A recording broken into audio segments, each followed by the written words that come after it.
Cinema இன்றைக்கி ரொம்ப மாறி போச்சு, ட்ரெண்டு மாறிக்கிட்டு இருக்குது. யோகி பாபுவுக்கு நயன்தாரா கிடைக்கிறாங்க. ஒரு டைமில் சிம்புவுக்கு கிடைச்சவங்க அவங்க. நான் மன்மதன் படத்தில் நடித்தாங்களே அதை சொன்னேங்க, நீங்கள் தவறாக நினைக்கக்கூடாது. வல்லவன் படத்தில் நடித்தாங்களே அதை சொல்கிறேன், வேறு ஒன்றும் இல்லை. நான் ரொம்ப வெகுளிங்க, நான் இயல்பாக பேசிடுவேன் விஷால் சொன்ன மாதிரி. ஆனால் இன்றைக்கி யோகி பாபுவுக்கு நயன்தாரா லவ் பண்ணுறாரு. யோகி பாபு நயன்தாரா ரியாக்ஷனை பார்க்கும்போது ஒருவேளை ஓகே பண்ணிவிடுவாங்களோன்ற மாதிரியே இருக்குது அந்த பாட்டு. ஆக கதைப்படி எப்படி வருமோ எனக்கு தெரியாதுங்க. அது மட்டுமா என்னென்ன சேஞ்சஸ் வந்திருக்கு பார்த்தீங்களா? தமிழ் சினிமாக்குன்னு ஒரு தமிழ் சினிமா பல விஷயங்கள் ஆரம்பங்க. எப்படின்னா, ராஜு சுந்தரம் சார் எவ்வளவோ ஸ்டெப்பு போட்டிருக்கார், பிரபுதேவா சார் எவ்வளவோ ஸ்டெப்பு போட்டு ஆடியிருக்கார். சிம்பு போடாத ஸ்டெப்பா? தலை அஜித் அவர் ஒரு மாதிரி நடந்து வந்தாலே போதும் அது ஸ்டெப்பு, அவர் நடந்து வந்தாலே ஸ்டெப்பு. இளைய தளபதி விஜய் எவ்வளோ படங்களில் எவ்வளோ கஷ்டப்பட்ட ஸ்டெப் போட்டு ஆடியிருக்காரு. ஆனால் இன்றைக்கி ட்ரெண்டில் சின்ன குழந்தைங்கள்லாம் ஒரு ஸ்டெப்பை ரொம்ப ரசிக்குது. என்ன ஸ்டெப்பு சொல்லுங்க? இது மறைக்குது, இல்லாட்டி ஆடியே காட்டுவேன். டக்கரு டக்கரு டக்கரு டக்கரு டக்கரு டக்கரு டாப்பு டக்கரு டக்கரு டக்கரு டக்கரு டக்கரு டக்கரு டக்கரு டாப்பு டக்கரு. அதைத்தான் இன்றைக்கி எல்லாம் ரசிக்கிறாங்க. எவ்வளவு கஷ்டமான ஸ்டெப்பு ஆடி காட்டவங்க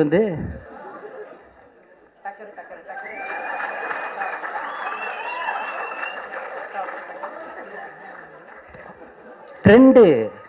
சின்ன நான் புரிஞ்சவங்க புரிஞ்சுக்கங்க, புரியாதவங்க புரிஞ்சவங்க கேட்டு தெரிஞ்சுக்கங்க. நான் இன்னசென்ட்டுங்க, வெகுளி, மனசில் இருக்கிறத அப்படியே சொல்லிடுவேன். ஆனால் அது தன்னம்பிக்கையின் சின்னம். போட்டு கொடுத்ததுக்கு நன்றி. கூப்பிட்டு வச்சு குத்திருக்கீங்க, தேங்க்யூ ஸோ மச். ஆனால் அந்த மனிதர்கிட்ட ஒரு தன்னம்பிக்கையை பாராட்டணும். அவர் பார்த்தீங்கன்னா ஆரம்பத்தில் கிண்டல் அடிக்கப்பட்டார். இன்றைக்கி நம்பர் 1 ஆடாக அது போய் டிஆர்பி ரேட்டிங்கில் நம்பர் 1 போய் நிற்கிது. அவர்கிட்ட பேசினேன், அவர் திருப்பி என்கிட்ட பேசினார்.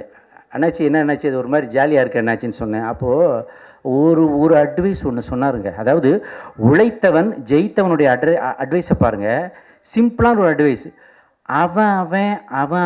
அவன் வேலையை பார்த்தாலே போதும், சமுதாயத்தில் பிரச்சனை இருக்காதுன்னாரு. அவன் வேலையை ஒழுங்காக செய்தால் போதும், சமுதாயத்தில் பிரச்சனை இருக்காதுன்றாரு. யோசிச்சு பார்த்தா இட்ஸ் அ கிரேட் ஃபிலாசபி. இதுக்கு கைத்தட்டலைன்னா நம்ம எதுக்கு தட்ட போகிறோம்? என்னைக்குமே ட்ரெண்டில் இருக்க ஒரு ஹீரோ தான் சிம்பு. நாங்கள் கணக்கில் எடுத்துக்க மாட்டோம் சார். சிம்பு சார் இந்த கணக்கில் நீங்கள் வரமாட்டீங்க சார். சார் இன்றைக்கும் பைக்கு போய் லாரியில் இடிச்சதுன்னா சாவறான் சார். அவன் பைக்கு லாரியில் இடித்தோன்னா டூயட் பாடின ஒரே ஆள் நீங்கள் தானே. புல்லட்டை லாரியில் இடிக்க விட்ட உடனே ஒரு லவ் வந்துச்சு மஞ்சுமாவுக்கு, வேற எவ்வளவுக்காவது வருமா? ஏன்னா கூட இருக்குது சிம்புடா. எல்லாரும் உழைத்து கொண்டிருக்கிறார்கள். பிஸியான ஹீரோஸ். நைட்டு ஃபுல்லாக முழிச்சிருக்காரு சிம்பு. உடனே தப்பாடக்கூடாது. நைட்டு ஃபுல்லாக ஒரு படத்துடைய இசை கோர்வைக்காக முழித்திருக்கு. எத்தனை மல்டி டேலண்டட் சார். சார் நம்மகிட்ட இருக்கிற ஹீரோஸில் ஒரு மல்டி டேலண்டட் மனித இதயமுள்ள ஒரு மனிதன். தலைவன் தொண்டன் தலைவனுக்கு போஸ்டர் ஓட்டுவான். ஆனால் ரசிகனுடைய மறைவுக்கு தலைவன் போஸ்டர் ஓட்டுறான்னா மனிதாபிமானம் சார். அது மனிதாபிமானம்.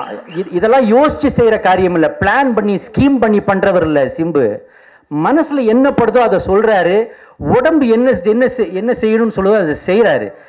என் ரசிகன் நான் வெளியூரில் இருக்கும்போது காலமாயிட்டான். அதனால் நான் போய் அவனுக்கு ஒரு போஸ்டராவது கண்ணீர் அஞ்சலி போஸ்டர் ஒட்டு வேண்டி இறங்கினானே, அதுதான் சிம்புவுடைய மனிதாபிமானம். ஒரு மாதிரி இன்ஃபார்மலாக இந்த கூட்டம் ஆரம்பித்து இன்ஃபார்மலாகவே தான் இன்னும் போய்கிட்டு இருக்குது. ஏன்னா இதை படுக்க போடுறாங்க, எழுப்புறாங்க, திடீர்னு கொடியை காணோம் தேடுறாங்க. தமிழ்நாட்டில் இப்போ கொடிகள் தான் பிரச்சனையே. புரிஞ்சவன் புரிஞ்சுக்கோ, புரியாதவன் புரிஞ்சவங்கிட்ட கேட்டு தெரிஞ்சுக்க. விஷாலை கூப்பிட்டு அவர் 6 அடிக்கு மேடையில் நிற்கிறாரு. அதுக்கப்புறம் கொடியை தேடிக்கிட்டு இருக்காங்க ஒரு குரூப்பு. கொடியை தேடினா பரவாயில்ல, பரவாயில்ல கொள்கைகளையே தேடிக்கிட்டு இருக்காங்க. நான் ரொம்ப இன்னசென்ட்டுங்க, வெகுளியாக ஏதாவது பேசுவேன், அதுக்கு உள்ள அர்த்தம்லாம் கிடையாது. புரிஞ்சவன் புரிஞ்சுக்கோ, புரியாதவன் புரிஞ்சவங்கிட்ட கேட்டு தெரிஞ்சுக்க.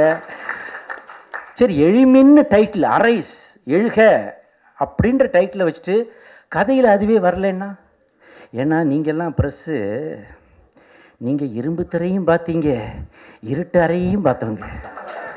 புரிஞ்சவன் புரிஞ்சுக்கோ, புரியாதவன் புரிஞ்சவட்ட கேட்டு தெரிஞ்சுக்க. அது ரெண்டையும் பார்த்துட்டு வந்து இங்கே உட்காந்துருக்கீங்க. அதனால் உங்களுக்கு தெரியாது இல்லை. அப்போ என்ன கதை என்ன பார்த்தா, உண்மையிலேயே சமுதாயத்தில் ஸ்போர்ட்ஸ்ன்ற ஒரு பெரிய இலாக்காவில் ஏழை எளிய மக்களுக்கு மத்தியில் அற்புதமான டேலண்ட்ஸ் இருந்து, ஆனால் பல்வேறு விதமான பொருளாதார சிக்கல்களினாலும் பாலிடிக்ஸ்னாலும் வெளியே வர முடியாத எவ்வளவு யங் டேலண்ட்ஸ் இருக்குது. அவங்களுக்கு இந்த படத்தை சமர்ப்பணம். என் அருமை தம்பி சிம்பு அடுத்தாப்பில் பேச வருவதற்கு முன்பாக ஒன்றே ஒன்று தான் சொல்லுவேன். விஜய் தனியாக உட்காந்து அப்படி ஏதோ எழுதி பார்த்துக்கிட்டு இருந்தார் ப்ரொடியூசர். கணக்கு வழக்காக இருக்குன்னு பார்த்தா எட்டி பார்த்தேன்.